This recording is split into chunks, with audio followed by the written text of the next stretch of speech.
Hello students, welcome to our YouTube channel.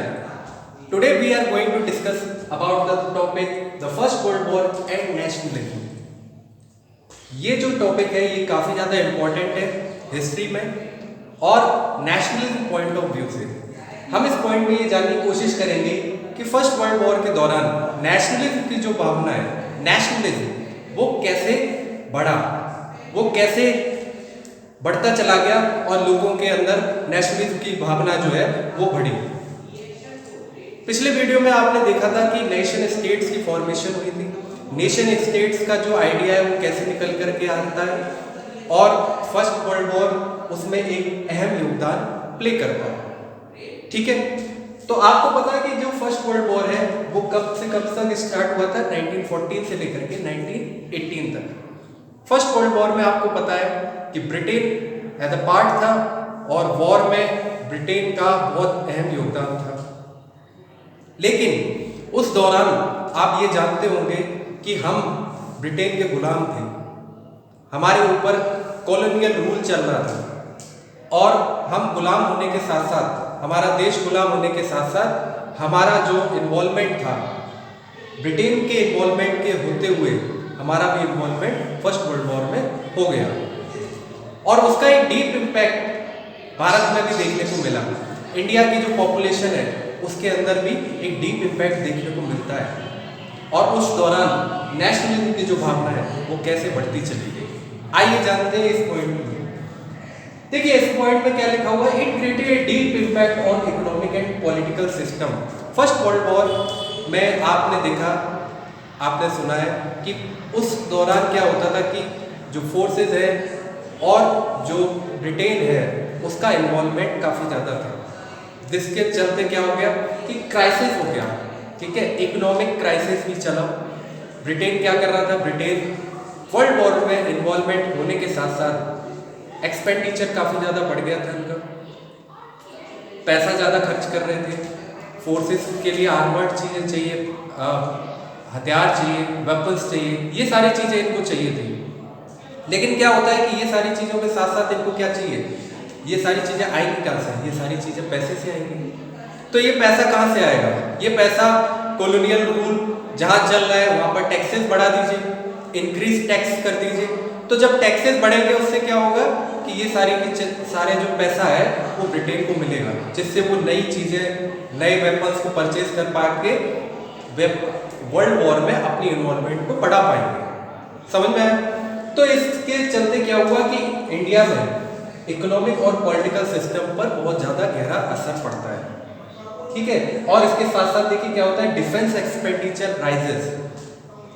जब देश कोई लड़ाई में इन्वॉल्वमेंट होता है उस दौरान उस देश में क्या होता है कि उसका जो एक्सपेंडिचर है वो बहुत ज़्यादा बढ़ जाता है और उस एक्सपेंडिचर को भरपाई करने के लिए टैक्सेस को बढ़ाया जाता है। टैक्सेस बढ़ाने के साथ साथ जो चीज़ें होती हैं वो क्या हो जाती है, महंगी हो जाती है और जिसके साथ साथ क्या होता है, जो लोग उन चीज़ों को परचेज करते हैं, उन कमोडिटीज़ को परचेज करते हैं, उनको ज़्यादा पैसा पे करना होता है। तो डिफेंस एक्सपेंडिचर बढ़ गया, जिसके चलते टैक्सेस बढ़ाए गए और टैक्सेस बढ़ाने के साथ साथ जो लोग थे उनको ज़्यादा पैसा पे करना होता था और जो पैसा पे करते थे उसका चलते क्या होता, उनके पास खाने पीने की चीज़ों की कमी होने लगी, उनका पैसा ज़्यादा खर्च होने लगा, तो और चीज़ों जो परचेज करना चाह रहे थे वो चीज़ नहीं कर पा रहे थे। तो कहीं ना कहीं जो इंडियंस हैं उस समय, जो इंडियन पॉपुलेशन थी, उसको इकोनॉमिक क्राइसिस हो रहा था, उनके पास पैसे की कमी बहुत ज़्यादा हो रही थी। तो यहाँ पर देखिए इसके चलते क्या हुआ कि increase taxes and financial burden. तो टैक्सेस बढ़ गए और financial burden over the population लोगों के ऊपर आ गया।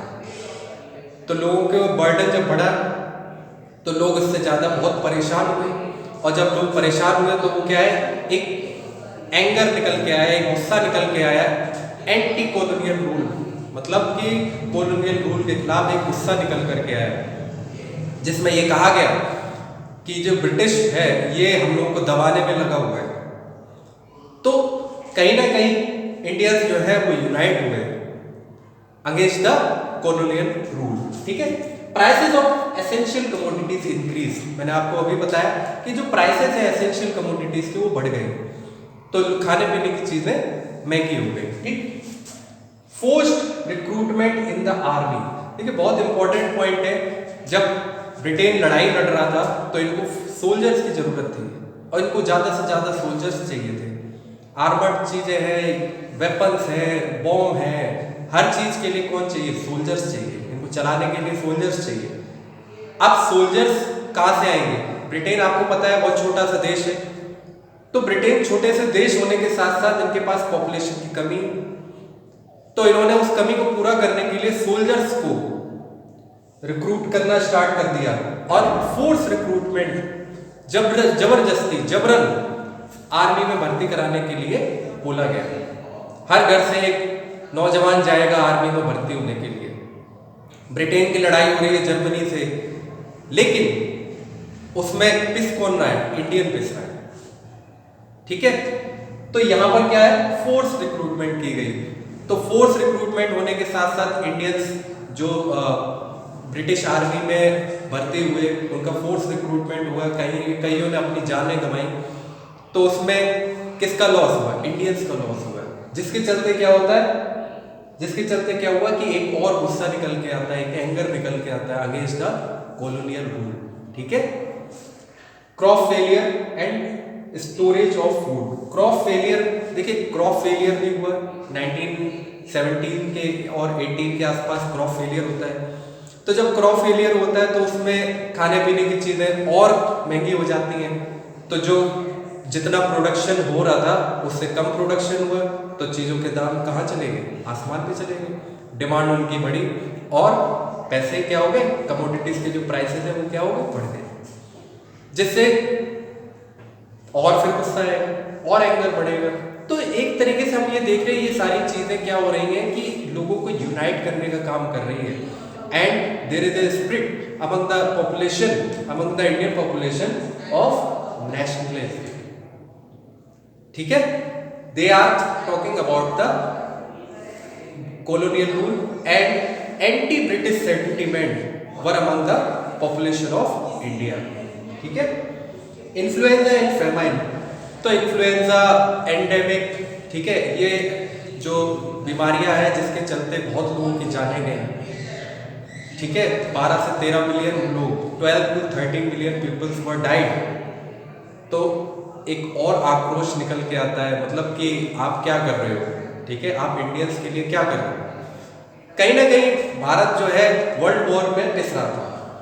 भारत के लिए कोई भी प्रोग्रेस की बात नहीं हो रही थी। उस दौरान भारत जो है पिसने का काम हो रहा था।